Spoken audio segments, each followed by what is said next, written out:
live. All you, Big Dave. You ready? Yep.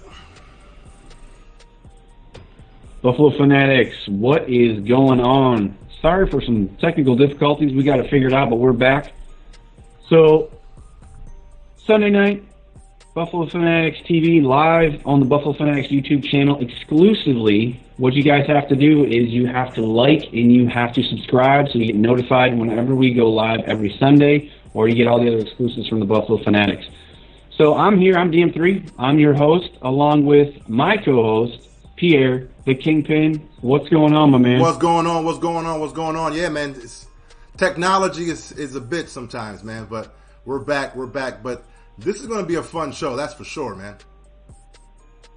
Yeah, we're going to be talking about create your own free agency team with a $15 budget. It's a cool concept that was put out there by Ryan Talbot. So shout out to you. It's a really cool, innovative idea. As you guys see on the screen, you get $15. You get to pick your team. You spread the money, you spread the wealth however you want. You got some 5s, 4s, 3, 2s, and 1s in there. So whatever works for you guys. If you want to take 3 5s, sprinkle it in there. Me and Pierre offline, we've done our own teams. We've picked our spots, and we're going to share that with you. And we're really interested to see what you guys think of, because this was an innovative idea that we thought about for you guys to get some interaction, get your thoughts on free agency, to see kind of what you guys wanted to put out there. I can go first. That way, while I'm going, if you guys still want to look up and see who you pick, maybe write down who you guys think. You guys can give me thoughts on mine in the comments below. If you agree with me, if you think my team is trash, whatever it is, I'll be sure we'll get through the comments and we'll try to figure it out. Yeah, but make sure that you guys leave it in the comments who you would pick. How would you use your $15? Because $15 may seem like a lot of money in this game. But if you really break it down, you're like, I want this guy, but it's not going to be enough, right? So let us know what you guys think, and we'll actually say it on there. But it's all you, Dave. Can you guys see? It looks like the feed might have went out. Can you guys maybe throw something in the comments and see if we're still going? Are we still live right now? Yeah. We should be good to go. Okay. All right. So my team, I kind of went back and forth for a little bit. I went younger on my team. I went really young on my team. The first guy I picked was tight end Jesse James. He's a $4 guy. He's younger. I went to go Jared Cook. Didn't want to spend the money for a 31-year-old tight end, so I went younger. I went Jesse James, 24 years old, physical, big guy, can run routes. Run blocking needs to work on, which we'll talk about later on in the show about tight ends and run blocking. Okay. After that, I went with Roger Saffold. He's another $4 guy. I think that we need to upgrade our offensive line, obviously. That's going to be one key. Saffold, with the Rams last year, was very intricate part to, their run game, Todd Gurley, things like that. So I'm already at $8, right? So now I got a $3 guy in Mitch Morse. I just didn't think overspending for Matt Paradis was going to be the way I was going to go. He's only a year and a half younger, Mitch Morse is, but I thought he's a younger guy, could probably get him a little bit less, and I got him for $3. So now I'm at $11. So then I went with John Brown, because my thought on John Brown, wide receiver, is you can never have too much speed, right? So he's a $3 guy. I think if you add him with Robert Foster, you got Zay Jones, and then whatever Brandon Beane and the team does in the draft, I think solid pickup for $3 if we're talking about a middle budget guy. And then Jordan Phillips, $1 guy, which I think translates into probably a $3 million guy in real time. Defensive tackle, lots of heart, high motor, looked like he was really good part of the rotation, and that puts me at $15. I could have went a couple different directions, like I said, but I went younger. Most of my guys are either just finishing up their first contract or about to hit their second contract. I went younger. Tell me what you guys think. Is my team trash? My team good? What do you guys think? Your team Put is it in trash. the comments. We'll take a look. Your team is trash, man. My team is trash? Yeah. Your team's definitely trash, but you know what? I can respect it. Nah, but Tell me why my team is trash, Pierre. First of all, what I don't understand is the fact that you would rather go with a $4 tight end in Jesse James when Jesse James hasn't really even done anything in the league to really warrant that price. And that's a hefty price for a tight end because he's tall and he's fast, right? So that's my first red flag as far as your pick. Everybody else is pretty solid, but I think that Jesse James, you could have probably got 2 or 3 other guys and not have gotten Jesse James. So that's where I'm saying. So your team is not necessarily trash, but it's a little suspect. It's definitely a little suspect, Dave. A little. All right. So let me tell you, what's the value of... Well, hold on. What's the value of a tight end then, in your philosophy, before I even see your team? What's the value of a tight end to you in real money? A reliable tight end, a guy who is able to do it all. If you're paying a tight end in this game $4, he has to do more than what he's done in Pittsburgh, which is barely nothing. So I just don't see. I mean, I would have probably went with a Max Williams for $1 if that's the case, right? So let me bring up the list again so you guys will be able to see, because I'm like, $4 for Jesse James. Yes, it's. I mean, like if it was the real Jesse James, like the black Jesse James, then maybe. But I don't know, man. Oh, here we go.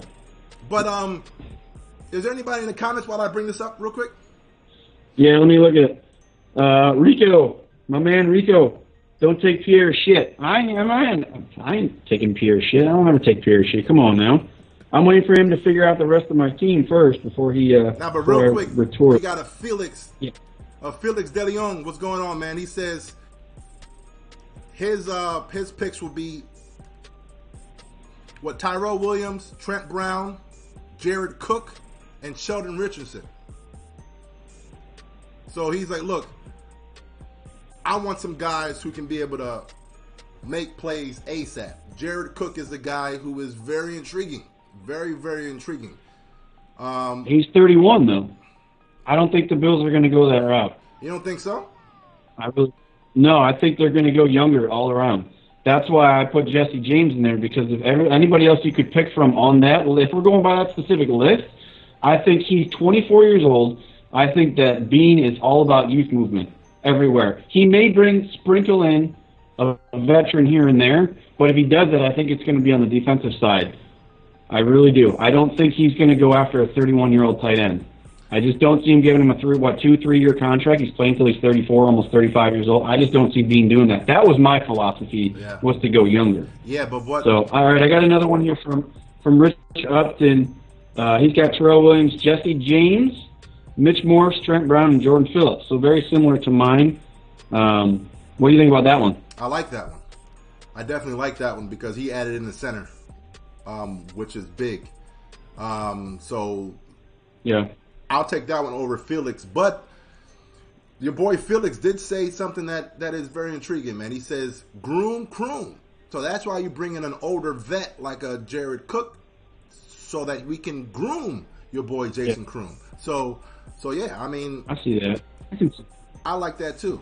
But I respect that. You know, but Myron Glenn actually says something which is intriguing too. He says you always want to only spend 40% of your money. Now, what we did was to spend the entire cap, right? Now, will Beane spend all $85 million? I doubt it. I highly doubt it because we still have to. We gotta re-sign guys next year, and so I highly doubt that. But yeah, man. You know, spoiler alert, we definitely did. You know, spend the majority of the cap. Actually, all of our cap. So Yeah, I mean, in this game, yeah. But if you translate, I think the way me and you kind of did it, before we look at your list, and shout out to all 25 of you guys in here. Sorry we had some technical issues earlier. Make sure you guys hit that subscribe button so you know when me and Pierre can chop it up every Sunday. I think they spend $40 million. If you're looking at this list that I have, that's easy, $40 million right there. Then you put some aside for the rookies, and then as you call them, your bargain bin guys, you put $10 million aside for that. So, all right, you done dissecting my list, or is that it for you on that? It's my turn now, man. Let the king do his thing, man. So, what I say first, we have to go heavy O-line, but not just any O-line. We have to go O-line who have actually produced and who's had success in the league. So I say I'll spend big money on your boy Roger Saffold, the offensive guard of the Rams. Saffold was ranked 7th amongst guards last year. So just that alone is absolutely big. Now, as far as wide receiver, I like John Brown, right? So we do agree with that because John Brown, he brings the element that we already have on the roster right now. You have to look at a quarterback who is big, with throwing the ball deep. He's always looking for the big play. You can't have enough guys who can, stretch the field. So that's why I'm real big on John Brown.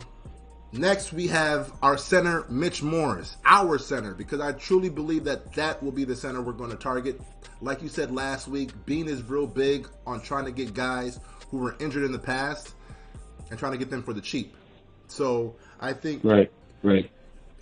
Mitch Morris was a calming presence for a young Mahomes last year, right? The number one offense in the league. So it's real easy to feel that Mitch Morris is a high commodity. Then, of course, we have Trent Brown, who I actually learned he's pretty versatile. He actually was drafted to play right tackle, and then last year he moved to left tackle for the Patriots and played really well. So, the fact that he's able to be that swing tackle makes him a lot more valuable and actually a bargain, for $3. Yeah. Then we have the offensive guard from the Steelers, Ramon Foster, who, again, when you have one of the top running games in the league, you have to have guys who are good run blockers, and Ramon Foster is definitely one of those guys. And of course, I liked how Jordan Phillips played for us last year, and for $1, you kind of couldn't beat it, right? He's definitely a bargain at $1. Yeah. So on my list, I made sure to get the linemen, 3 starting offensive linemen, get it out the way in free agency, because that's the whole key. Because everyone's talking about what do we do in the draft. We don't really know if we don't know what we do in free agency. If we can solidify that line in free agency, then at pick number 9, we can do whatever we want. Yeah. All right, we got some teams coming. We got some pickups. So we got LAJ 2530. He's got Terrell Williams, Mitch Morris, Max Williams, Adam Humphries, Roger Saffold, and Trent Brown. That's a solid team. I'm kind of on the fence on Adam Humphries. I think I like him. I like him, and I like Cole Beasley a lot. Yeah. Just those reliable guys in the slot.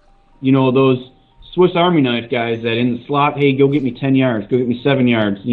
I don't want to compare him to like Danny Amendola or Julian Edelman, but those guys that you can get open on third down. So I do like that team. Are you willing to pay Cole Beasley $20 million guaranteed? Because he came out today saying that he wants $20 million guaranteed. Yeah. No, that kind of turned me off when I saw that today. I don't know what he's thinking. You looking at his numbers. I don't know, man.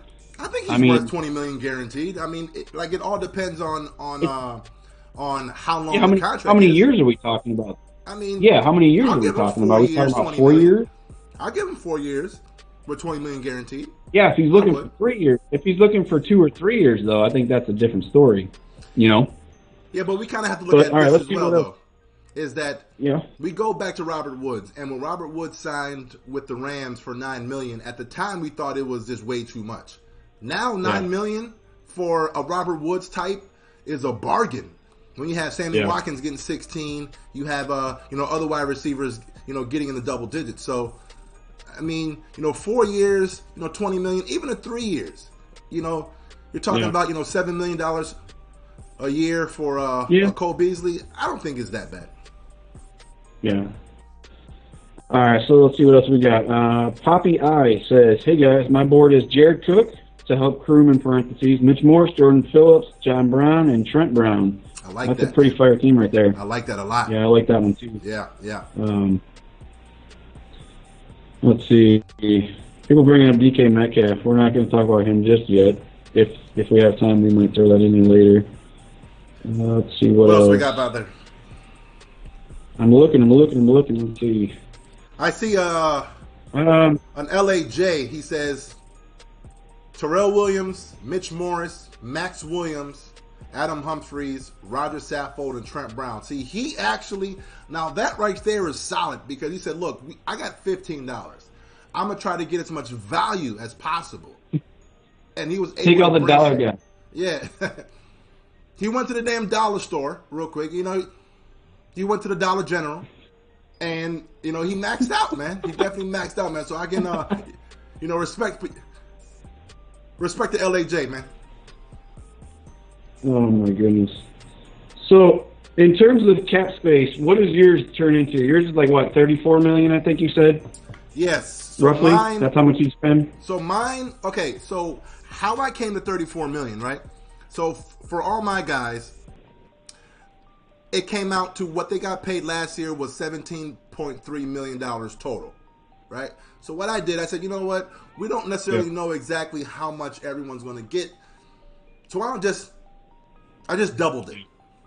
So I said, in order to sign my guys, it would roughly cost about $35 million. So that way, with the draft picks normally costing us or just teams around $7 million, and then of course you got to get the bargain bin guys to fill out the roster.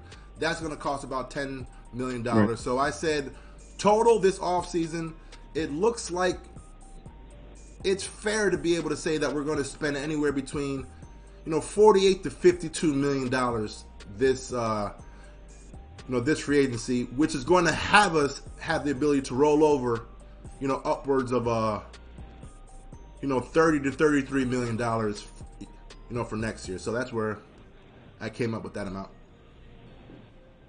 Yeah. So LAJ says, thanks, bro. I'm thinking that's for you for complimenting his style there. Man. So it looks like we got all the teams rolled in here. Let us know what you guys think. If you guys think this is something that's kind of cool, again, shout out to Ryan Talbot for an innovative concept. This is the first year I've actually kind of seen this type of game format where you actually get a denomination for each player. You get a budget. I think it's pretty cool because they're popping up everywhere now on Instagram, Twitter, Facebook. Everybody's got their own version. Yeah. But it's pretty cool. Let us know what you think in the comments if you guys think that this is something cool. Yeah. Go ahead. I got a Kyle right here. Kyle says Golden Tate, which is a player that we need to really pay attention to. All right. And I'll talk about that. Do we? I think so. I'll break it down a little bit. But he has a Golden Tate, a Tyler Eifert, Roger Saffold, Trent Brown, and Jordan Phillips. I actually like, because that right there is a boomer bust picks right there. Because you have Eifert. Yeah. If Eifert's healthy, he could be the best tight end in the league. Like, that's how good he is. When healthy. But that's if. Exactly. It's a huge if. It's a huge if. So, I actually like, now, we have to be mindful of the fact that I think it would be a smart move to bring in a Tyler Eifert on one of those, prove it deals. And let's just see if the man can stay healthy. Because if he can, it's a humongous deal. Now, as far as Golden Tate, right now we have Robert Foster, Isaiah McKenzie, Zay Jones, right? As the three main guys. So say we can't get the wide receiver everyone wants in the first round and your boy DK Metcalf, but Tate is one of those guys who is an elite route runner. He's an elite route runner. So he's able to, he knows how to get open. So he would be able to teach the guys on our rosters who may struggle with the, with the entire route tree. So I can actually see us going after a Golden Tate for sure. Yeah. You know what I think is going to happen? I think that whichever wide receiver signs first with whatever team, it's just going to be a trickle-down effect after that.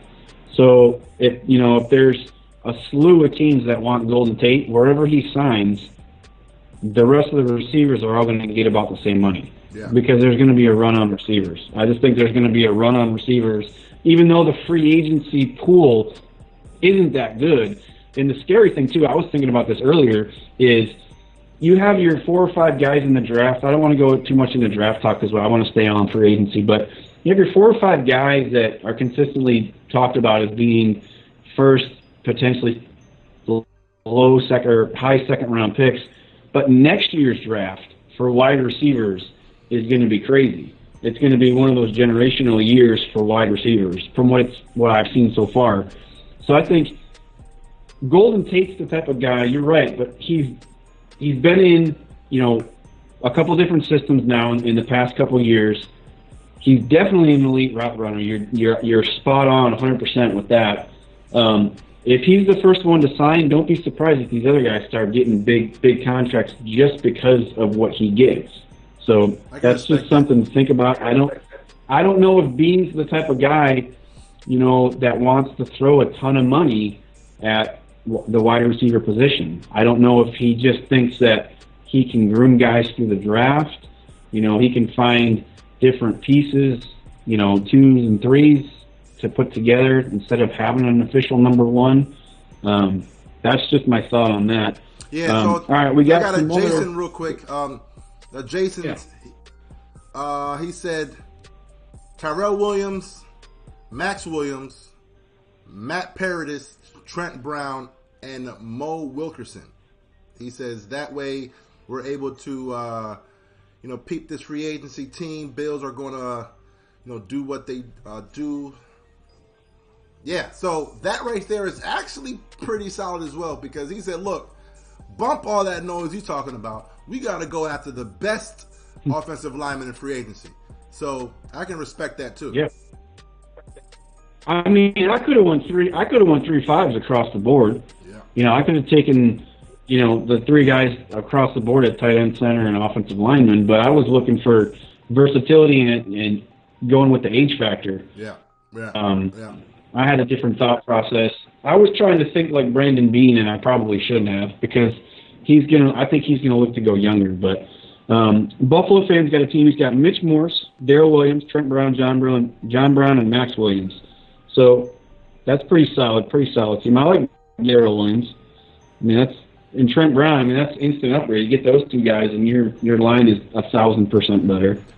So now, if I were to go with my team, and let me bring my team back up real quick, I can I broke down what the actual what the lineup would be, right? So I went with Roger Saffold, Mitch Morris, Trent Brown, and Ramon Foster, right? So I said, look, I'm trying to get as many linemen we can, starting caliber, solid old linemen as we can, right? So I would do it like this.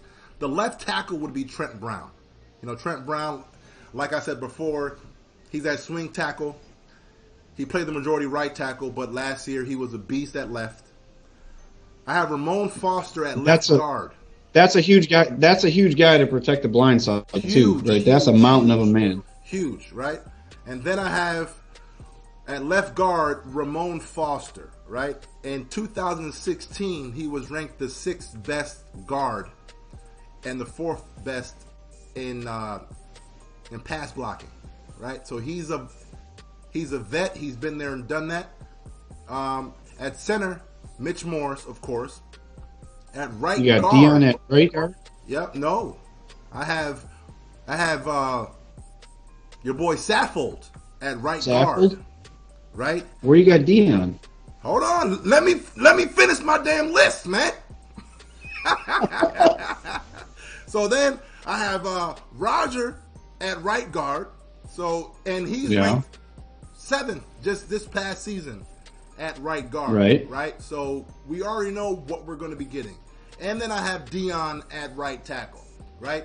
With Dion, you got Dion at right tackle. I have Dion at right tackle mainly because he's a tackle. He's played tackle the majority of his football life, but I don't trust him protecting the blind side. He struggled last year protecting that blind side.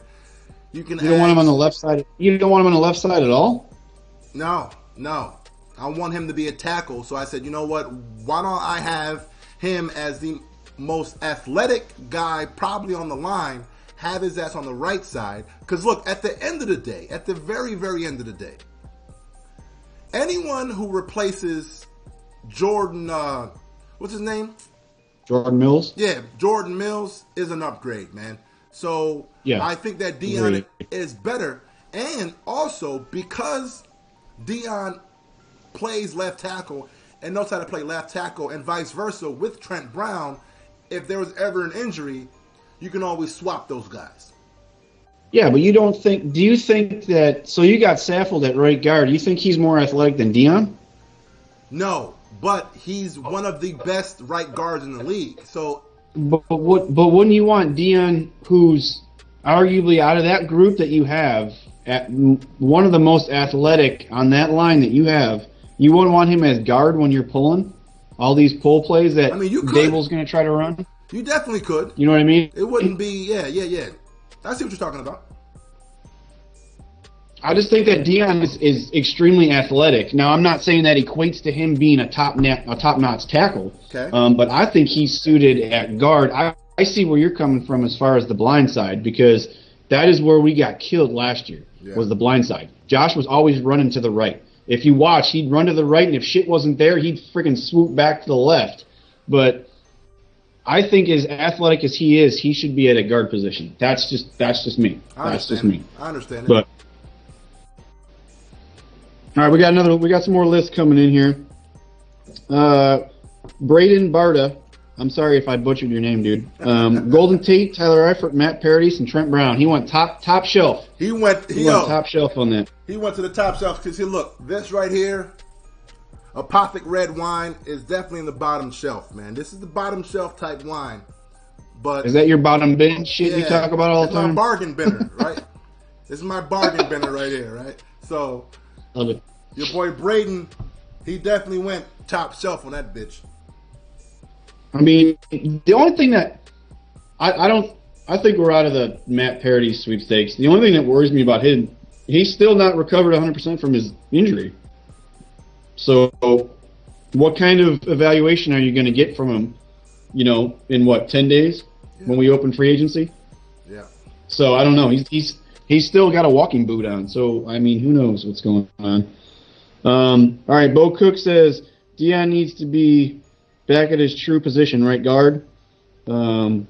Jason Antonucci says, man, good way to put that list, Kingpin. If we did that, it'd totally buy into Beane and McDermott. I mean, look, as of right now, it is crucial. Everyone knows this is a crucial offseason for the Buffalo Bills because, one, there's no excuses, right? We have all the money. Right. We have the defense. All we need now is to fix the offense. We fix the offense. There's no reason why we couldn't be Super Bowl contenders. And I'm not saying that just because I'm a Bills fan. It's a legit fact. Teams go from worst to first all the time. The Rams went from one of the worst teams to a Super Bowl contender the very next year. So, to think that it's not possible, it's highly possible. So that's why this offseason is all about finding out ways to give Josh Allen the best possible. Yeah, I mean, in the year before you had the Eagles too, and then they got Wentz, and they completely different team, and they could have made a run, and then they won the Super Bowl. Wentz wasn't in there, but why can't that be the Bills? The Eagles were 7-9, right? Once his rookie year. You're right. Bills were 6-10. What did the Eagles do? They went and unloaded in free agency, and they added weapons on offense. Yeah. I mean, so, not trying to compare the Bills to the Eagles or the Bills to the Rams, but you have to think about it. In this day and age of the NFL, if you just do what the Bills can do this year, you got 10 draft picks and you got $80 million. Go get what you need to get to be competitive. I'm just scared that Beane doesn't like the same philosophy that I think. I think he likes to think of sustainability, which means get younger and draft guys. Now, and then the cap space is just the back. We do have to understand too. Back. When it comes down to Beane, though, we kind of have to give him a break, right? Because he came into a situation to where he wasn't able to really spend that much money, right? So we think he's a cheap guy who's not really willing to spend, but he kind of didn't have money to spend, so he had to get the bargain binners, and so now we'll see who the real Beane is. Will the real Beane please stand up? We'll definitely know this offseason what kind of GM we actually have. Is he a guy who's going to be like, you know what, even with all the money, I'm going to still sit back? Or is he like, look, I'm an aggressive GM, and you about to find out today. You going to learn today. Let's see. I don't think it matters. I think he needs to be aggressive no matter what. Whatever his preconcept, his notions are about free agency, I don't think it matters. He has a fan base that is just itching for him to put his stamp on the city, on this team, on the NFL, and be like, look, I'm calling every goddamn top-notch free agent, and I'm going to give them an offer. Now, if they don't want to come to Buffalo because it's Buffalo, fine. If I got to overpay, I got to overpay. But last year, he had, what did we have, like 18, 20 million going into free agency, so he like you call them the bargain bin guys. But he gave Vontae Davis $5 million. That's what scares me. Like, don't do that shit. Don't give Trent Murphy's of the world $21 million. Do your due diligence, which you should have already done by now, and get on the damn phone and call these guys that are on our list, the top guys, and try to put an offer out there. That's what I'm concerned about. I'm concerned about. Huge shout out to the franchise, Buffalo Fanatics franchise. Your boy Rico, shout out with the donation. He says, y'all don't want that Rico smoke. Come on, man. Look. Where you at, Rico? Fellas. Where you at? Everybody on YouTube. Rico has been invited on the show more than once, and he's turned it down because he's a diva. We're talking about Antonio Brown. Your boy Rico's Antonio Brown of the Buffalo Fanatics, man. The man's a diva. He wanted to do his own thing. He wanted to sit back and, make sure, like his nails is clipped. Make sure the damn knuckles ain't ashy, motherfucker. But look, Rico, shout out to Rico, man. Much love to, the franchise, man. So shout out to you, man. Rico's trying to change up our show. Look at what he's talking about. He's talking about Josh Norman. You want to talk about Josh Norman, Pierre? Yo, I love the idea of bringing in Josh Norman, right? Because, all right, we can definitely bring that up. So, as far as Josh Norman is concerned, Brandon Beane, me living here in Washington, D.C., I hear and read and listen to a lot of Redskins talk. And what I've noticed about Josh Norman is that he's not as beloved in this area as you would have thought he would be, after signing with the Redskins. The issue that Josh Norman is having is that he's a zone corner, and they're not playing him as a zone corner. So he's having to learn how to play more man than zone. So the idea of bringing back the best cornerback McDermott has ever had, and he's still somewhat of in his prime, to me is a no-brainer. Now, I've heard fans sit back saying, oh, I wouldn't bring him in. He's a bust. He's a wannabe. He's a has-been. Maybe. But the fact that we can bring in Josh Norman and he wouldn't even be the number one, Come on. Josh Norman or Levi Wallace? I'll go with Josh Norman, man. How about you? Yeah. Okay. Well, my thing, because, I posted a thing on Twitter, and I got mixed reactions. It was, I posted a thing and said, hey, if the Redskins, for whatever reason, salary cap, casualties, whatever it is, they cut Josh Norman, I'd be the first in line. Now, I can say that firsthand because I lived in North Carolina and I watched Josh Norman play on a weekly basis. And I can tell you that Sean McDermott absolutely took Josh Norman and made him who he is in his system. Not saying that he can't survive in the NFL game and he's not a smart, adaptive corner, but it just doesn't make sense. It's Sean McDermott's system that made him as good as he is. Put him back into Sean McDermott's system. Do you think that if we took Trey White off this team, we took Levi Wallace off this team, we took Teron Johnson off this team and put them in a similar situation like Josh Norman or a different scheme, do you think that they're going to be as good as they are? Maybe. But why wouldn't you bring in a guy who's proven that he can play for Sean McDermott? He was a Pro Bowler for Sean McDermott.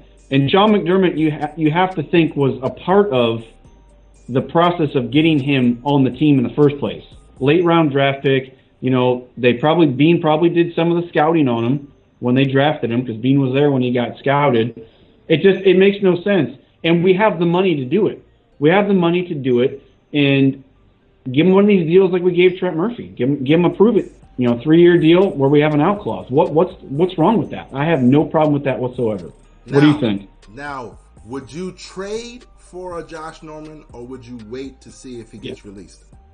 I would trade. I would do either. Whatever happens. But here's the thing. How are you going to know? Like, if free agency opens and he's still on the Redskins, right, I don't think the Bills are going to try to go after him. If we get deeper into free agency and we haven't addressed it in free agency, we haven't addressed it in the draft, maybe. But I mean, that's a good question. Right? Because that's a good question. Because now, like, as far as a trade is one of those things, what would you give up for, right? A fourth, a fifth, because now you got to bring on his contract too. And I believe he's getting paid roughly around 12 to 15 million a year. Oh, right? He's getting 12. Right? So, you have to look at that as well, right? Now, of course, we do have the money to pay him, but it's one of those things, is he worth that much? Now, here's another question. When Norman was on the roster in Carolina, McDermott wasn't the head coach. And we already know that your boy, Norman is a humongous personality. So does he fit the McDermott locker room, the McDermott culture? That's a major question as well. Yeah, but I don't think it's as big of a deal as everybody makes it out to be, because we do have some. Look at Jordan Phillips. That dude, Miami released him reportedly because he got into altercations with coaches. The Bills picked him up right when he was dropped, and they're talking about re-signing him, and I'm pretty sure he's going to be re-signed probably this week, if not next week. And he's brought to the team. You've seen when he's played in games, first one in, to celebrate whenever there's a play. Yeah. So I don't think that Norman makes that big a deal. And there you can, if he gets released and he has a second chance to prove himself and to go play for a familiar face, you don't think that McDermott's going to have a conversation with him about, look, we're going to give you an opportunity, but it's going to be for this year, maybe for next year, whatever it is, but you better, we have a culture that we've instilled here. You see, now we do have to keep in mind. I'm sorry, go ahead. Ron Rivera, he wasn't big on trying to be choir boy-esque. He always had personalities on the team. I mean, he's got Cam Newton, who's one of the biggest personalities in the NFL. So, what were you saying? Well, no, because I was going to say we also have to keep in mind, though. You see, Josh Norman is a talent. Josh Norman also is a player who plays with this passion on his sleeve, right? So, Josh Norman is a guy that you might not know. He led the league in penalties as a corner, right? So we have to also know we'll be getting another Jerry Hughes if we were, to bring in a Norman. So it's something to think about. Yeah. All right, so let me take some comments real quick and get caught up here because thanks for throwing us off track, Rico. I appreciate it. Yo, first, while you're looking at that, man, shout out to everyone watching us right now.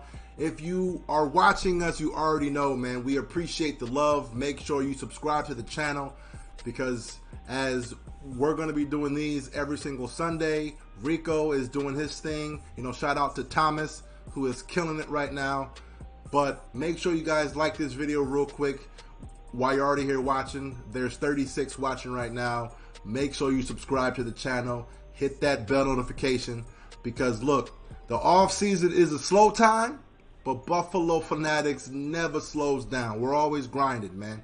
Also, make sure you guys go in all the links in the description. There's everything there. Down to the Discord chat, our fan shop.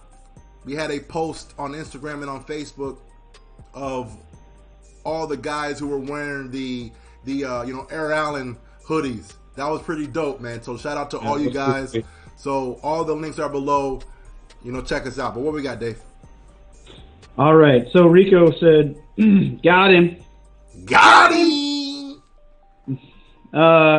LAJ2530 said, what about bringing back Ronald Darby?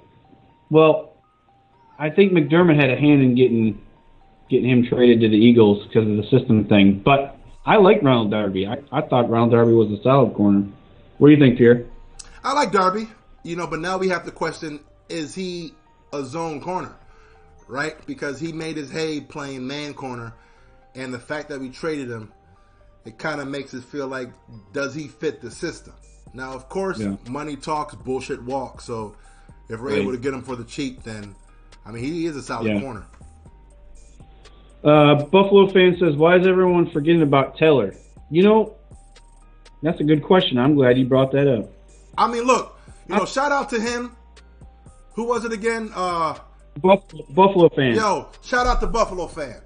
No disrespect. But who the hell is Wyatt Teller, man? Thank you. Who's Wyatt Teller, man? You know what I mean? Wyatt Teller had what? A good game against the Jets. Dude, suspect.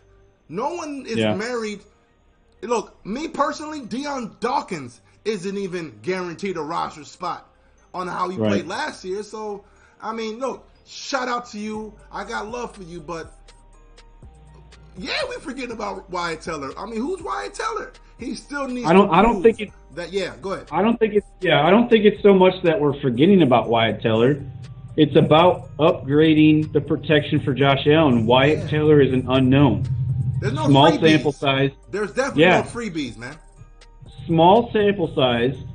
Why wouldn't you go get a proven guy that's potentially or has been a Pro Bowler? Why wouldn't you get the best that you can get that's available? That's a pro. The draft is the draft. The draft is always it's a crapshoot a lot of times. Nobody's sitting here saying Wyatt Teller can't be an NFL offensive lineman. Exactly. Why wouldn't you just go get somebody that's already been there, done that? When you go to work on Sundays, your 5 guys in front of you, you already know what you're going to get because they've already been there and they've done that.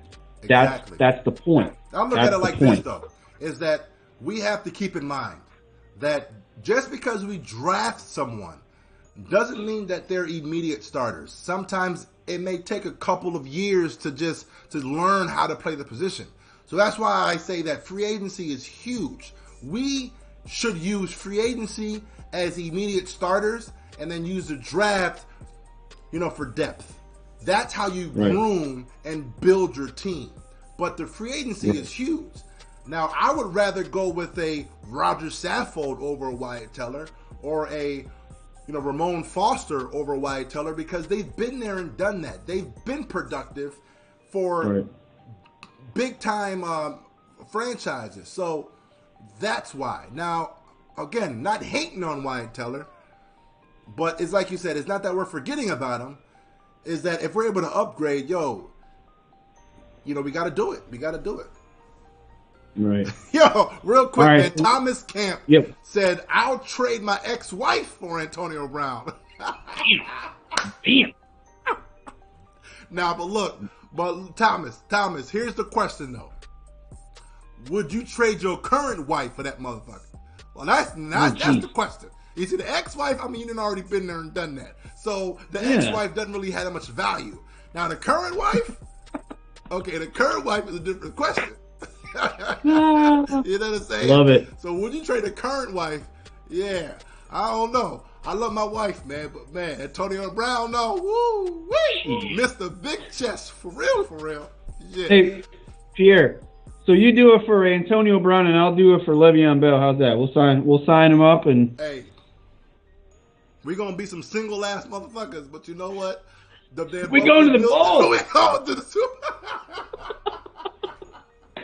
We going to the Super Bowl, though. Yeah, yes, sir. Shit. Yes, sir. Well, go ahead, man. All right.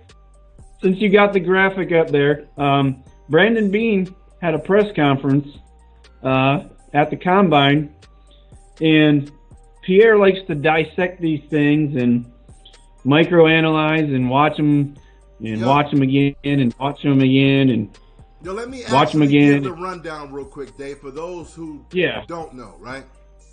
You got the clip, right? Yeah.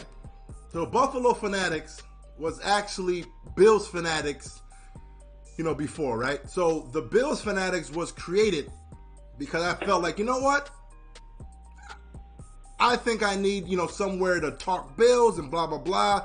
There hasn't really been those platforms to bring people together, Bills fans together. So I said, you know what? But it all started off of Buddy Nix and the draft luncheon. Buddy Nix was very loose-lipped, right? He said some things where you're like, I think he gave something up. And we already know GMs at this time of the year, they try to hold things back. They try to, throw out smoke. So what he said in the draft luncheon immediately told me, yo, we're drafting EJ Manuel. Yeah. We're drafting EJ Manuel. So I was like, boom. And then once we drafted EJ Manuel, I was like, yo, he gave it up. I actually think Beane gave something up in this clip. Let me actually pull that up real fast. Let me see. Give me 1 second. All right. So you guys tell me what you guys think about what he said right here. Let me pull that up real quick. Where is it at? Rashawn mentioned yesterday the importance of the tight end position. Jason Kroom is currently the only guy under contract on the roster. How do you go about evaluating who might be the right fit for Dable and for Josh? Yeah, first thing is we paid attention to free agency, the guys that will be available there, and same thing as in the draft. There's some guys that are some really good blockers, but maybe they're not as good as receivers. There's some guys that you really don't want to block in a six-tech, but they're great in the passing game. It's playing right now. Do you guys hear it? Similar to receivers, there's different flavors at tight end, and we've done our homework there. Free agency will be first, but I got you muted, draft, there's there's some depth at tight end, from my point of view, and same as free agency. There's some guys that are really good athletes that maybe need to improve their blocking, or maybe they weren't asked to block. So we got to do some more research, and maybe they can once they're taught, but there will be a growth opportunity for them. All right, so we're trying to get that clip going, but it's all good. Sam Meza says what's up. Buffalo fan, yes. Sam Meza says, yep, remember the Bills Fanatics. I don't know how many times we're supposed to say that before we get in trouble, Pierre, but so go ahead.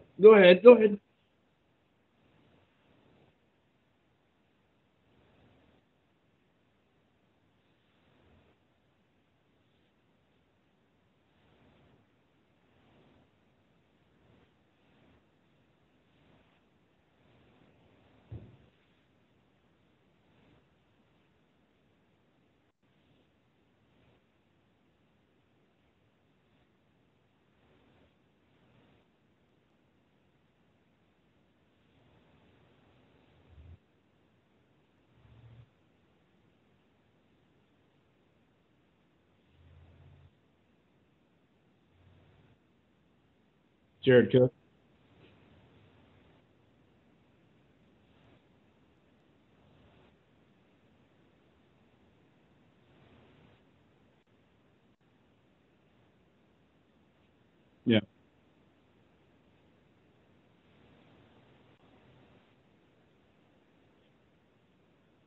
Pierre, hang on. They're saying they're saying that we're muted.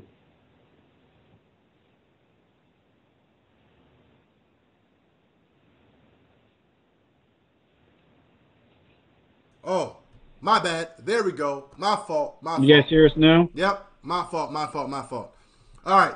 So you can go ahead and go, Dave. I'll break it down. No, go ahead. Break down what you did to start over, man. You're talking about what Beane was projecting when he was going through his press conference. Yeah. Are you guys able to hear us now? That's my fault. And he says I'm muted still, Pierre. All right, cool. All right, perfect. So yeah, so what happened was that, sometimes when you're thinking something, instead of saying, you know what, I'm gonna hold it off, sometimes just go ahead and say it. So what happened with Beane was that he started off his press conference at the combine when he was asked a question about tight ends and wide receivers. He started off by saying, at times, the free agency at times, they're not known for being good, run blockers, but in the passing game, they're pretty different. So you have to be mindful of this and that and blah, blah, blah. He could have ended it right then and there. But he kept on going like Beane does. Beane, he actually reminds me of a Buddy Nix. He just keeps going. Wow. So then when he could have stopped, he said, you know what?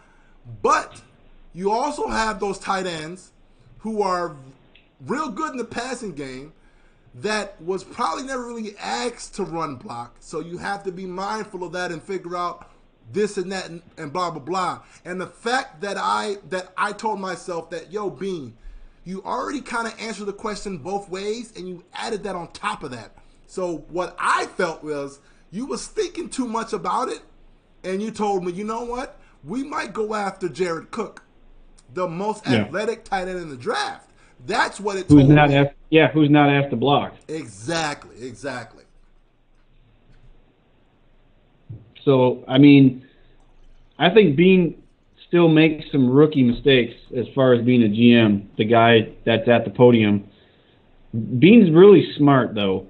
He's quick to give smoke, but he's also quick to give us little snippets of stuff that we may read too much into and then think that, well, shit, he's got to be talking about Jared Cook, and then he can completely go in a completely opposite direction.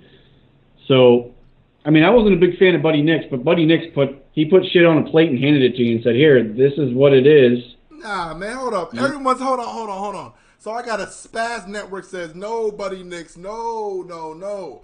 You over there, Dave, hating on Buddy Nix. Yo, I actually like Buddy Nix, man, because I wasn't hating on him. You just said that I don't like Buddy Nix. No, I didn't say that. What the hell you just said? I said Dave? that you knew what you got with Buddy Nix. He put it on a plate and gave it to you when he had press conference. You said I wasn't a fan of Buddy Nix, didn't you? I mean, nah. He dropped. Who did he drop? Some chest, Yo, I don't know, man. That seemed like that was 20 years ago. And it was only 5. I actually respect Buddy Nix, man. Hold on real quick. I got some guys who are still saying that they can't hear. But anyways, I actually am a fan of Buddy Nix because without Buddy Nix, I feel that we wouldn't be where we're at now. And what I mean is Buddy Nix was responsible for bringing in the biggest free agencies or the biggest free agent since Cornelius Bennett. Mario Williams. So I think the fact that people were like, yo, Mario went with the Buffalo. Yo, what's up with Buffalo? Yeah. And then we had the cold front, and then boom. Now guys are starting to take notice of the Buffalo Bills. Yeah. We only got guys previous to that when they were towards the back part of their careers. The Takeo Spikes and the Bryce Pops and the guys that were towards the back end of their career. We still gave them a bunch of money, but I mean, I was a fan of your boy Nix, and also the fact that he was able to groom Doug Willie, who I feel was our best GM. I still got love for Doug Willie. I know people hate on your boy Doug Willie, but I mean, Nix groomed. And then 3 years later, we still have Lorenzo Alexander. 3 years later, we're still saying we should have re-signed Zach Brown. Shady happened on his watch. Hauschka happened on his watch. Poyer, Hyde, that all happened on his watch. We talked about that last week, so I don't want to go too far into that. Yeah. So you guys are saying that there's a little bit of a lag. So, again, technology is messing with us. We'll try to keep going the best we can. Kudos to the 32 you guys that are still here. Me and Pierre have been going for about 45 minutes already. But I'm with Pierre on the fact that I think that the Bills are going to reinvigorate this offense and sign a big-name free agent. I think it's going to happen. I don't know which one, but I think they're going to go heavy trying to recruit one of these guys in free agency and also trying to get somebody in the draft. Because there's a couple good ones in the draft now if they're going to be there. That's why you don't want to take the wait and see. You want to go ahead and get these guys in free agency. That's why you don't want to mess around with offensive line in the draft, because you want to get what you can get, because nothing's guaranteed in the draft. Nothing's guaranteed at all. Shout out to Scott. Scott, he says, hello from Ventura, California. Shout out to you guys. Dude, that's like 4 hours from me. That's in the sunny part of California. Nice. So, yeah, man, shout out to you, Scott. Spaz says, respect to being old and senile. Yeah, man. I like Buddy Nix, man. So, what else do we have here? Let's look at some more comments. Bryce Pop was good. Yeah, Pop was all right. Pop was definitely all right. But he says that it's raining here, guys. Yeah, it's been raining here too, up in the East Coast, man. Yeah, that could be part of the lag problem. Yeah. But all right, so again, we appreciate you guys. Sunday night, it's getting late, 10 o'clock there on the East Coast. So me and Pierre, we have a group chat for all of us guys in the Buffalo Fanatics offline, and we got into talking about some stuff the other day as far as fan perspective on free agency. You know where I'm going with this, Pierre? Yes, sir. All right, so during the course of the season, we often see a lot of fans jump on that guy was recently cut, the Bills should sign him bandwagon. And then immediately those fans are chastised by other Bills fans saying, why the hell would we sign him? It happens all the time. On one hand, on what that? It happens all the time. You're right. And on one hand, you want to be like, yeah, why would we sign him? But then on the other hand is, who are we as Bills fans to think that we're too good to sign some of these players that are cast-offs from other teams or sign really good free agents? I've seen, all over social media, I've seen people talking about he wouldn't be a good fit for Buffalo. He wouldn't be a good culture guy, or why would we sign him? Or, it's not like we just won the damn Super Bowl and we're kicking, we're shooing away free agents. Why wouldn't we sign some of these guys? Why wouldn't we sign Terrell Williams? Why wouldn't we want Josh Norman? All these guys. Why wouldn't we want Antonio Brown? Why wouldn't we want to improve this roster with as much talent as possible? And if the powers that be and Brandon Beane and Sean McDermott think that they're going to fit in this team, who are we to criticize people saying, well, maybe we should bring that guy in? Or who are these people saying, you know what, I don't think that guy's a good fit for our team? Oh, what, the team that's made the playoffs once in the last 18 years, that team? Bring them all in. Bring in them all. Let them all compete for jobs. Take the best 53 and push the rest out the door. That's as far as I'm concerned. Pierre, what is your thought, being the creator and founder of the Buffalo Fanatics, 6 years now? You've seen all the stuff I'm talking about. What is your take on, the fan aspect of being too good or that guy's not good enough? What's your take on that whole philosophy of we shouldn't get that guy, or, that guy's not going to work on our team? What do you think about all that? Man, one thing I can say is I get it. As Bills fans, we've been one of the more mediocre teams over the last 20 years. And it's very, very hard to digest the fact that we just haven't really been that good, right? So when that happens, you tend to want to think that, hey, if I was GM, I would do this and I would do that. right? But then Bills fans at times think that we're actually not that bad, and you put us on this pedestal. And again, I get it. We are fans of our team, and we want the best for what we truly believe in. But when that happens, you have a contradiction, like you said, right? Right. If we sit back and just be real about the situation, let's just be real with it. Say, you know what? I'm a Bills fan, but let me just analyze it as a true just fan of football and understand what the fuck is going on. Once you do that, you'll realize the Bills aren't this almighty franchise, man. So to sit there and say that you wouldn't want to have talent because of off the field stuff, who the hell cares, man? The Rams brought in every suspect person you can probably get to the Ndamukong Suh's, to the Jason Peters, to Akeem Peters, Talib. Talib, right? They brought in every last suspect person.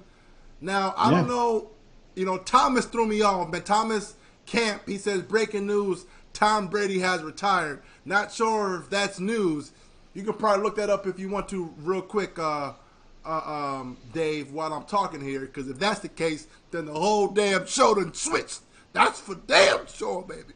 But look, we're not the Patriots, man. So we can't sit here and say that we won't want talent, man. At the end of the day, we have to bring in talent in order for us to start bringing in other free agents, bringing in other talent. We have to, as a franchise, start to become that consistent contender, that team that consistently wins, that has a chance of winning the bowl every year.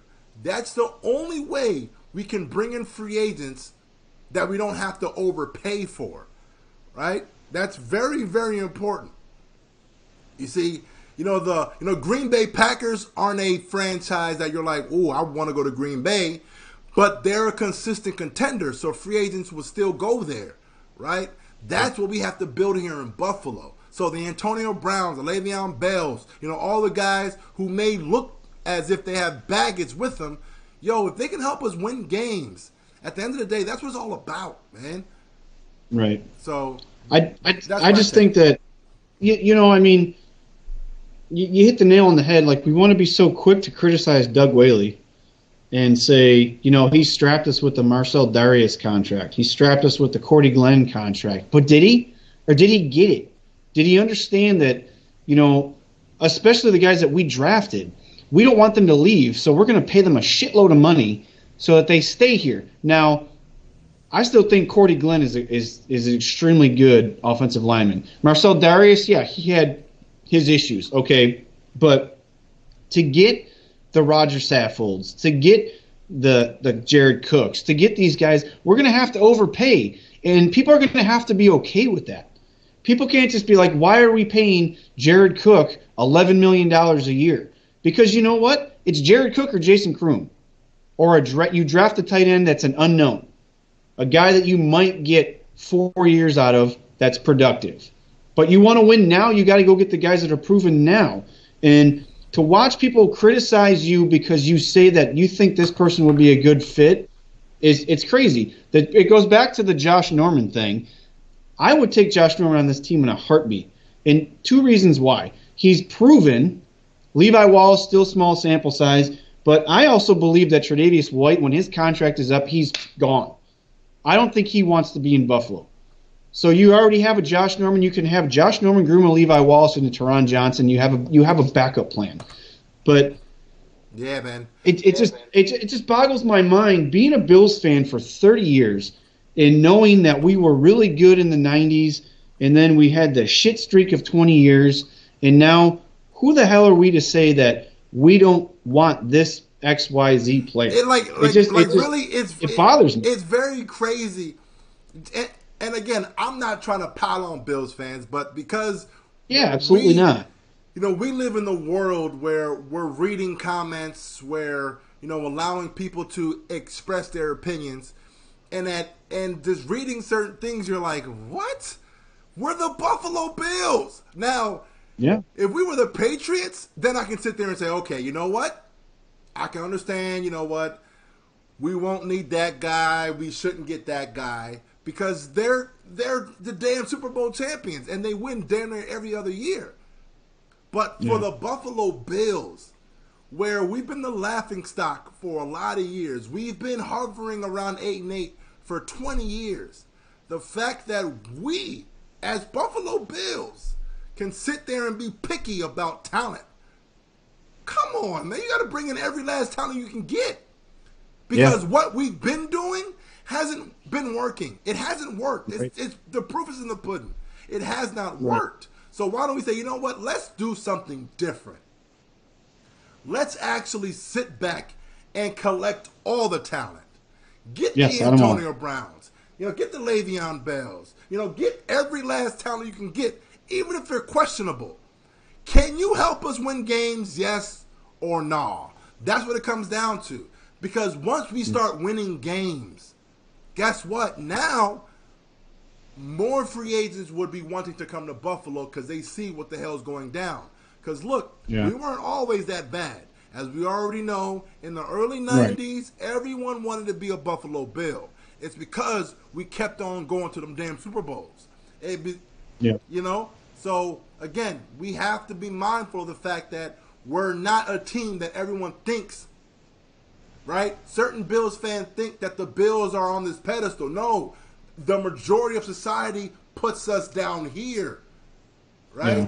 We're all the way the hell down here. We're not up here yet. In order to get up there, you have to start winning. And the way to win is to get talent. That's what it is. Yeah. Man. Yeah. The only culture, I told you, I'll tell you this every damn week if I have to until I'm blue in the face. The only culture I give a shit about is winning. Period. So, all right, we've been going for about an hour, Pierre. Thank you to the 33 of you guys that have hung out with us for an hour. We really appreciate it. If you guys haven't already liked and subscribed, that way you guys get notified whenever me and Pierre feel like going at it on a Sunday night, which is going to be every week, just so you know, every week going forward, right here on the Buffalo Fanatics YouTube channel. Other than that, I'll take a couple comments, and then I'm going to hit Pierre with a new little segment that I came up with and see if I can catch him off guard. Let's see. I'm always Scott Labosh. Scott Labosh Sr. says, love your show, guys. He also, I think he was late, but he made... Oh, okay. It looked like he was doing a team, but he's got some different guys on here. Oh, no, maybe not. Let's say we sign Paradis, Saffold, Jarrett, trade for AB. Okay, so he went off on his own there. Do you think we'll move back in draft? We're going to stick with free agency. I think we're going to move back in the draft, but we're going to try to stick on free agency because we got 10 days, boys and girls, and it's about to be Christmas up in here. Hopefully, we're going to open up a whole shitload of presents on New Year's when the league year opens. All right. So, your boy Scott did. He'd had. I think he says. Let's say we sign Paradis, Saffold, and Grady Jarrett and trade for AB. Do you think we'll move back in the draft? Yeah. I don't know because really it all depends on who's there. So, but that's my take. But go ahead, Dave. I have a feeling, and you guys can all, tell me how you think about this. I have a feeling that we're going to go extremely offensive heavy in free agency as far as line, receivers, and tight ends, and we're going to go heavy on defense in the draft. I don't know why I have that feeling. I'm not saying we're going to all 7 rounds, but I think that if there's a defensive tackle there, that we want, like an Ed Oliver, a corner that we want, I just have a feeling like they're going to try to get as much talent offensively as possible in free agency. Now, if they strike out, obviously my philosophy goes down the tubes and they have to change their course. But what do you think, Pierre? You think they're going to try and spend all this money and get all these offensive guys and then go heavy on a little bit, sprinkle in a little bit of everything in the draft? I mean, I think as of right now, that would be, or what makes the most sense to me, man. You have to try to go and free agency and and try to fill as many holes as possible. Now, what we have to keep in mind is that, yes, our defense was ranked second in yards, but we did have games where we couldn't stop the run, and it was glaring, right? So we have to be mindful that we do have to fix the run defense. So if we were to go with defense in the first round, we have to, as fans, be okay with that theory. Now, but in free agency, it would be big for us to just go ahead and fill as many holes as possible. I personally don't want to suspend more than half of what we have, right? I do think a good $35 to $40 million in free agency is a pretty solid amount. Yeah. And now that could be on the high end, but I think that we could make some solid noise getting mainly O-linemen, because I think that if we get some O-linemen, then the draft is best player available after that. So but that's my take though. I think too that if you only spend half of it, look at what we have next year for free agency. Exactly. Over $100 million. And next year's free agency pool looks a lot better than, and I wouldn't say a lot better, but it looks more promising. All right, so what do you guys think about all that? You think that we're talking the truth? You think that we're talking smack? The one thing I can respect about the Buffalo Fanatics is that they know how we do. All we do is speak the truth. Big Dave, DM3, that's all we do. You see, we're the ones that we share opinions and we tell the real. We don't sugarcoat things to tell you guys what you want to hear. We tell what we know, what the hell's going down, right? Like, we tell you for what it is. That's why people love Rico. That's why people love us. Thomas, it's all is what it is. We tell you guys exactly how the hell we think it should be said. And, I mean, you take it or leave it, man. I put it like this. We don't tell you what you want to hear. We tell you what you need to hear, basically. All right. Mr. Kingpin. Yes, sir. I got four questions for you. Okay. Kind of some stuff just to pick your brain real quick. All right. Just quick responses, a couple words, a couple sentences, whatever you want to do. I'll start off with something that came up immediately after the season ended. Should the Bills retire number 95? Hell nah, man. I mean, look, I'm a fan of Kyle Williams. He was the heart and soul of the team for some years now, right? But where does it end, right? Okay, now we're going to retire Kyle Williams. Then what? Fred Jackson's next. Then shit, we might as well go ahead and retire Stevie Johnson. I mean, I just don't think that it took Thurman Thomas forever and Bruce Smith forever to get their numbers retired. Yeah. Is Kyle Williams on that level? I don't think he is. I don't think so. Right? I don't think so. I don't think that Kyle Williams numbers. Yep. All right. So quick comment. This one's funny. James Edwards says, "Hand the best offensive tackle in free agency a blank check." You goddamn right. You goddamn right. Yep. You goddamn right. All right. Next question, Pierre. You ready? Let's go. All right. Who on the Buffalo Bills roster has a breakout season in 2019? Ooh, good question. Good question. Who does? It's your boy Josh Allen. I really think that Josh Allen is going to take a humongous leap because, look, it's very difficult during the combine process to sit there and just mold yourself, right?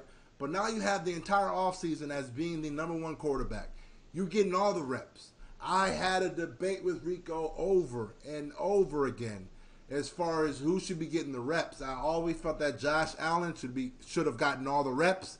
Now he gets all the reps, so we should see how that goes going forward, man. But I think that Josh Allen is the guy who takes that leap. I tend to agree with you, and I think that Josh Allen, and this is not a cliche, this is not me being Homer, this is not a Go Bills thing, I think he has the pulse of this team. I honestly think that he gets it.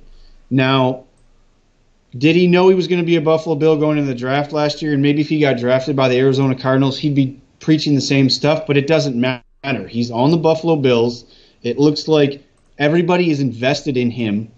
from what everybody's seen. The guy, I think, honestly, will be our quarterback for the next 10 years. Unless something drastically changes where he just can't perform, I think the kid has the heartbeat of Buffalo in the palm of his hand.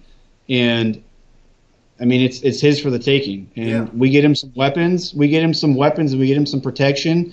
I think he's going to be an extremely good NFL quarterback. You see, we have Scott over here saying, put 95 on the Bills Wall of Fame.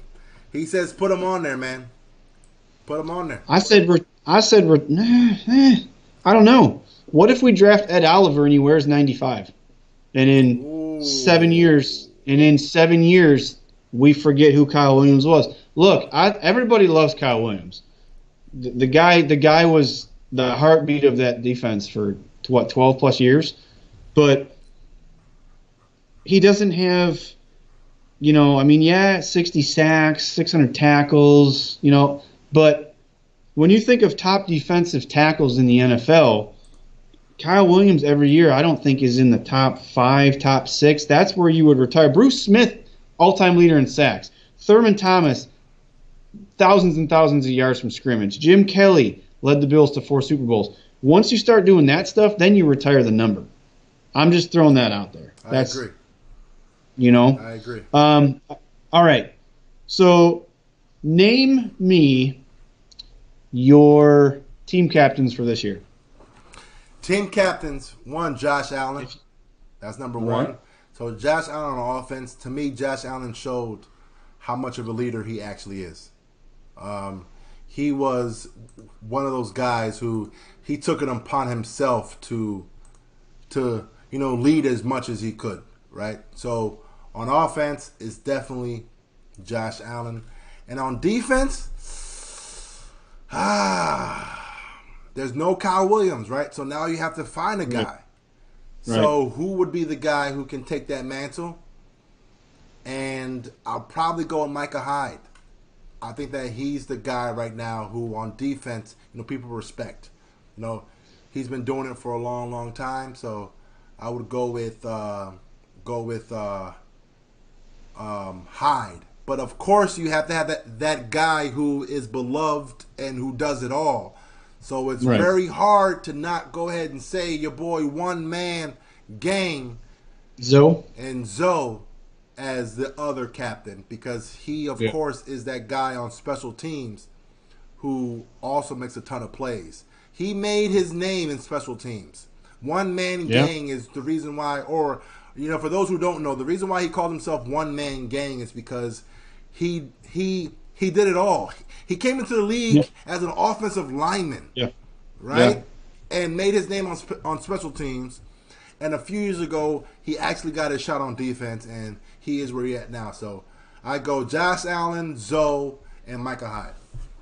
Yeah, I agree with you both. I was going to go, it's either a toss-up between Hyde and Zoe, but Hyde's always said he's not a boisterous leader, but he's the experienced leader. Yeah. And he's got the tenure on the Bills' defense in the secondary. So that's all I got. I don't know if you got anything else, if there's anything else you want to go over. We've been over an hour plus, hour 10, hour 15 minutes. I mean, now we can kind of bring it to the fans for the last few minutes of the show.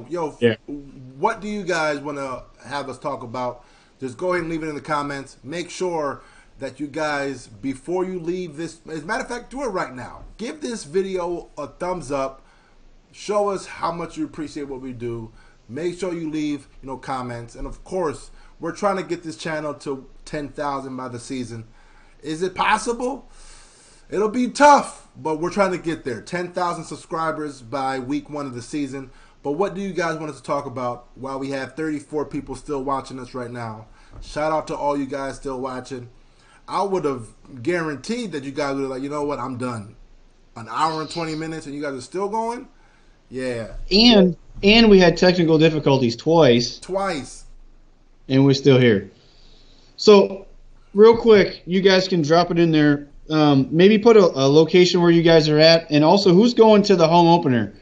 Because I know I'm going to be there. Up here, you're going to be there, right? Yes, sir. I'm there. Oh, shout out every year. Shout out to Juan Torres for a donation. I appreciate it, brother. Juan, thank you. Thanks, man. Appreciate it, man. Yo, all the donations, it actually helps out the brand, man. You know, we're trying to do as much as possible with shows like this. We actually are trying to raise money for something big we have coming, hopefully before the season starts. So again, we appreciate all the donations, all the love. So Juan, you know, shout outs to you, man. All right, Pierre. I think that's it for this week, man. Yeah. I think we've exhausted this week. But every Sunday, we're going to be here. We had a little technical difficulties, so we went a little bit later. But typically, 8 o'clock every Sunday on the Buffalo Fanatics YouTube channel. You guys can get notified by subscribing to the channel, liking this video, leaving comments, and we can address those when we can. Wait, before we go, you want this one? Bo Cook says, please give me your opinions on McDermott and Dable.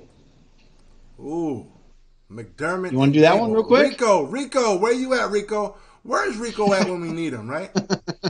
Where the hell is Rico at when we need him, man?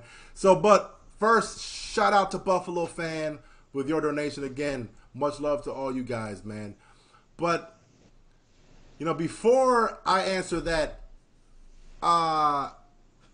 El Nikolai says, who was your number one free agent target? Mine? You want me to go? You want to go first? Go ahead. So mine will be Trent Brown.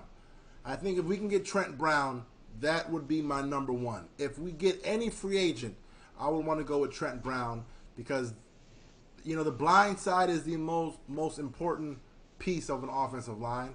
So if we can get Trent Brown, I would be extremely ecstatic off of that. Yeah. I'd have to say Mitch Morse because I don't think we're going to get parodies. I think he's just going to price himself out of Buffalo, to be honest with you. I don't think we'll overpay for him. Yeah. But Mitch Morse, I mean, the center, I still think I'm with you, the philosophy. I do like the fact that the blind side is a big deal because Josh Allen was running the right way too much. But the center is the anchor of the offensive line. And Morse just played with Patrick Mahomes and Kareem Hunt before he was suspended. So, you know, and plus he's younger too. So I think I'd throw a bunch of money at him. Yeah. That's just me. Yeah. You know, but to answer the question, though, as far as my personal opinions on McDermott and Dable, on McDermott, I like him as a person. He's a genuine good dude, man. I'm a fan of the person McDermott. And I do feel that players play hard for McDermott. You know, the fact that Kyle Williams is still around, he came back. Zoe also came back because of just, you know, they believe in what McDermott is preaching, right? I do feel that when free agents, you know, come and visit, they feel the family atmosphere. You know, you heard the interview with Antonio Brown. It's been going viral, where his big thing is, you know, the team didn't really care about their players. I mean, they rarely knew about family. You know, they never came over the house, and it feels like we're the complete opposite. We're a franchise or our culture has been family oriented. So as far as McDermott, I'm a fan of that. As far as the coach, hey, you know, there's more to be desired. But I do feel that players like playing for him. Now, as far as Dable is concerned, I just don't know yet, right? It's very hard for an offensive coordinator that has 4 quarterbacks playing in one season to have success, right? That's a very tall task to ask, right? Now, the fact that Josh Allen got better during the season, who knows who gets the credit, but a lot of people were talking about the offensive line. A lot of people were talking about the lack of wide receiving weapons. A lot of people were talking about the poor quarterback play. And when you have all those things, you can't say that and then also put blame on the offensive coordinator as well. So this year is big on Dable to see what he can do, but we first have to bring in talent. So, yeah. How about you? Yeah, I'm with you on the McDermott front. I mean, Do I genuinely like the guy? I think we all do. I think he's a personable guy.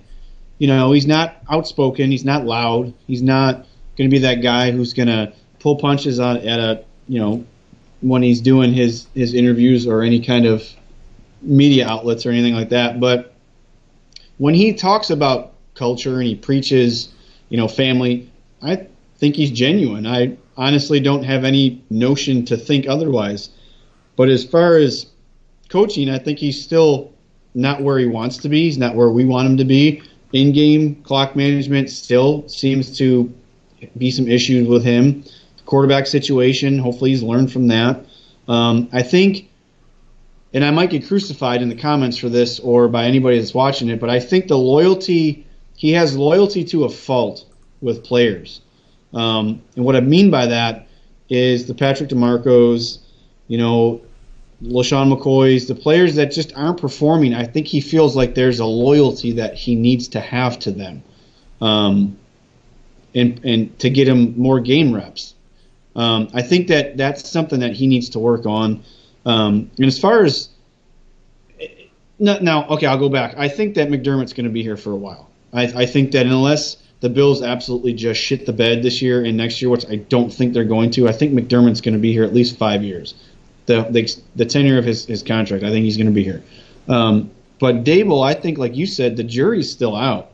Because who is Brian Dable? Is he the guy that when the Bills put up 41 points against the Jets?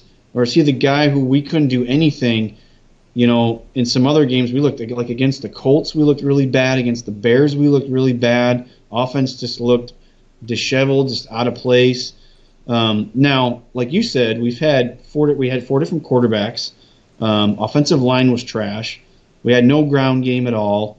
But if you look at the second half of the season, our point production doubled from what it was, an abysmal 10 points to up to 24.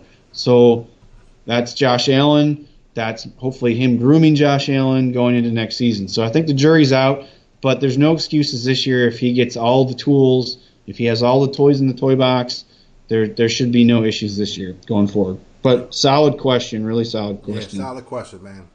Good question. And then, all right, go ahead. Here's a question here from I Believe. Should the Bills spend a lot of money on left guard, such as Saffold, or leave Wyatt Teller at left guard and hope he develops? I think the Bills should give Teller another shot and sign center, right guard, and right tackle. What do you say on that, man? No. Sign them all. Because like we spoke on earlier, Wyatt Teller's an unknown. He looks good on film, but there was a couple games when he looked like he was exposed. He looked like he was absolutely exposed. Now, he was a rookie, and he only started, 7 or 8 games, if I'm not mistaken. And can he be somebody? Sure. But the objective here, I want someone who already is. Someone who's a stud that can come in right now, push Wyatt Teller to be better, and then, hey, competition, the cream rises to the top, right? So I want proven offensive linemen that are going to protect what we just spent how many draft picks on to get? We moved up and down the board. How many players did we trade away? I mean, this is what we did it for the draft capital to go and get Josh Allen. You don't buy a really nice car like a Ferrari and then you get the world's shittiest car insurance or an up-and-coming car insurance that has a really discounted rate. No, you get the best car insurance for the best car, right? I mean, I don't know. I mean, because you really only need car insurance until when you get the damn accident, right? So, like, if you don't get an accident, then it doesn't matter what kind of car insurance you really got at the end of the day. You know what I'm saying? Yeah. So, what happened? What happened to the Indianapolis Colts? They almost lost Andrew Luck because they had shitty car insurance. If we're gonna put it that way, their car was almost fucking totaled. No, forever. No. Yeah. They had shitty drivers who were driving the cars that in turn needed I knew you'd car fucking insurance. spin that. I knew you would spin that shit. So that's what the fuck it is. It was shitty cars. It wasn't the actual car insurance in this bitch, right? So what? All right. So who Wyatt Teller is? He's the actual. He's the. What's the car?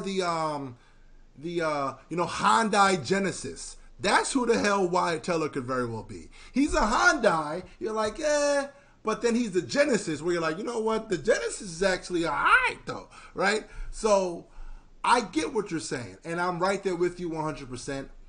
We need the guys who are, look, we're trying to win a Super Bowl. This isn't a charity squad, man. This isn't one of those, teams that we're like, you know what? If we like you, if you show that you can actually do something, you're going to be the guy. No, you have to produce. And we need guys who can produce. So that's why Wyatt Teller, hey, he could very well be the guy. He could. But why not bring guys who, like you said, are able to compete for that job, valuable guys, and then see where he's really at. Because there's a reason why he didn't play until week 10 in the season. There's a reason for that. Now, it could very well be that McDermott, wasn't able to evaluate his line, or it could be that Wyatt Teller just wasn't ready. So, yeah. Now, I see here El Nikolai says draft Jonah Williams and move him to guard or keep him at tackle. Now, if we were to draft Jonah Williams at 9, you're playing his ass at left tackle. You're not moving his ass to inside. Right? Yeah. But my question back to you, El Nikolai, that's a pretty nice name, by the way, man.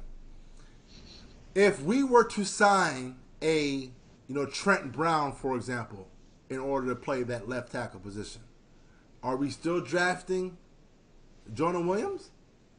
Right? So that's why it's important to actually step back and be like, okay, I know draft talk is fun, it's exciting, but the free agency should be just as exciting, man, because our draft is all dependent on what happens in free agency. So that's my take. 100%. 100%. You know what I mean? 100%, Pierre. 100%. That's why I didn't want to get too much into the draft talk and the DK Metcalf talk and the Ed Oliver stuff.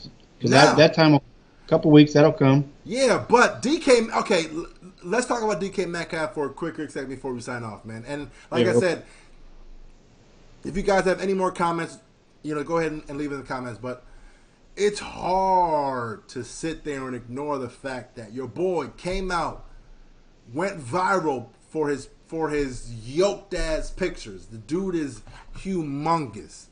He has a defensive end body at wide receiver. And the fact that this man has 1.6 body fat. He had a 40.5 inch vertical. I think he had like 11 inch or foot broad jump. It was something ridiculous. Almost 12 feet. Almost ridiculous. 12 feet broad jump. At damn near 6'4", 235 to 40 pounds. And ran a 4.33. Like, whoa. This is somebody you have to sit back and be like, yo, could he very well be the number one guy we've been looking for? Now, I do have some hesitations on Metcalf.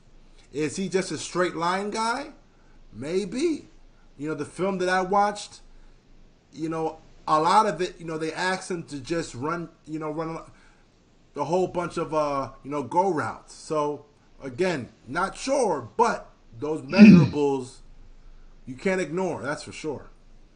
One thing you got to think of, and I'm just going to throw a random oddball side note, is the 1.6% body fat. You can't maintain that. You can't maintain that. He's already 230 pounds. So he's going to put on weight, right? He's going to put on weight, or his body is just going to have to somehow figure out how to adjust to his frame. Because, like I told you a couple weeks ago, we were talking about Metcalf when that picture came out, that he looks like a linebacker, and I don't think he's fit to be an NFL wide receiver. Now, running in a straight line, running a 4.3 is 40, but what about when you're playing against someone who's pressing you in man coverage? Now, hold on. I know exactly what you're going to say. I know exactly what you're going to say. Go ahead, man. Go ahead. His release is ridiculous. His release is ridiculous. Okay. Is it? It is. It damn sure is. What you mean? It damn sure is. Is it? You can't press this guy. You can't press him. Is he? Hold on. Is he even the best wide receiver on his team? Okay, maybe not. Maybe not. But you said honestly, as far as press coverage, you can't press this guy. You can't press him. No, I asked if can you. We don't know. We don't know. No. You can't press this guy. You got to play off him all day long because, again, he has 4.3 speed, number one. Number two, no DB is going to be able to manhandle this guy. He's a fucking monster. Even if he goes from 1.6 body fat to 2.5 or to 3, right? He's still solid as hell. He's the modern day Terrell Owens, just way faster. So I hear what you're saying, but as far as the press coverage part, I don't know, man. I don't know, but how did he do in the other drills that they don't seem to be adding into his? He's faster than Julio, or he can jump higher than this, and he's faster than that. How did he do in the cone drills? Footwork, right? You need to use your feet to get open. You need to figure things out when you're being pressed, and you can't just burn past somebody. It's the NFL. It ain't college. He performed poorly in 3 other drills, right? Nobody's talking about that. Everybody's just talking about how fast he is and how many. He did 27 reps on the bench press. Okay? What you mean? Like, yo, why are you poo-pooing that, though? Why you ever saying? I'm not poo-pooing it because we've seen combine warriors before that do this shit, and then they get on the field and they can't do shit. We've seen it before. It's the underwear Olympics. It's the combine. It's all for fucking show. It's all fluff. Until he's on the field, I'm not spending the 9th pick on him. I'm not. Now, I'm not spending the 9th pick on him. What I will say is DK Metcalf wasn't a guy that was an unknown until combine. He was a guy that was already being mocked in the top 10 even prior to the combine. The combine, so like it's not like, people, or I know that people are getting hyped because of the combine, but it's not like he was, a guy that is now being talked about. He was always a guy who's being talked about now. Right. So, yeah. Right. I got you. But if Ed Oliver's there at 9 and we don't trade back, I'm taking Ed Oliver and not DK Metcalf. I'm on fucking record right now saying that. So oh man. I mean, I hope DK pans out and he's a great NFL talent because the dude's busted his ass. I mean, look at him. He's a freak of nature. Absolute freak of nature. I just get concerned with these dudes that just come to the combine and they blow it up, and then the Aaron Mabins of the world that come to the combine, blow that shit up, they're first-round draft picks, and then they're a bust. So, I don't know. That's just my take. Yeah, man, I don't know. Juan Torres called the next T.O. Yeah. I mean, the dude could very well be a very similar talent. Terrell Owens is my favorite receiver of all time. And Pierre knows this. Yep. I love Terrell Owens. I don't see Terrell Owens and DK Metcalf. I don't. I'm sorry. I don't. They're different players. To me, they're different. I don't know. I disagree, man. I think that DK Metcalf has the potential to be the next Calvin Johnson. The injuries kind of scare me a little bit. Yeah. As it should. But yeah, and the moment says Metcalf is pure power. Pure power. I don't know if, he's pure power, but he's pure speed too. I mean, like, you can't just knock so the fastest player in the NFL, or the most productive fastest player in the NFL, is, Tyreek Hill from the Chiefs. Tyreek Hill ran a 4.29. Metcalf ran a 4.33. So the dude is just as fast as the fastest player in the NFL. So, and John Ross ran a 4.22, and where is he right now? Potentially getting traded. Hey, chill. John Ross had injuries, man. He had injuries. Yeah, I know.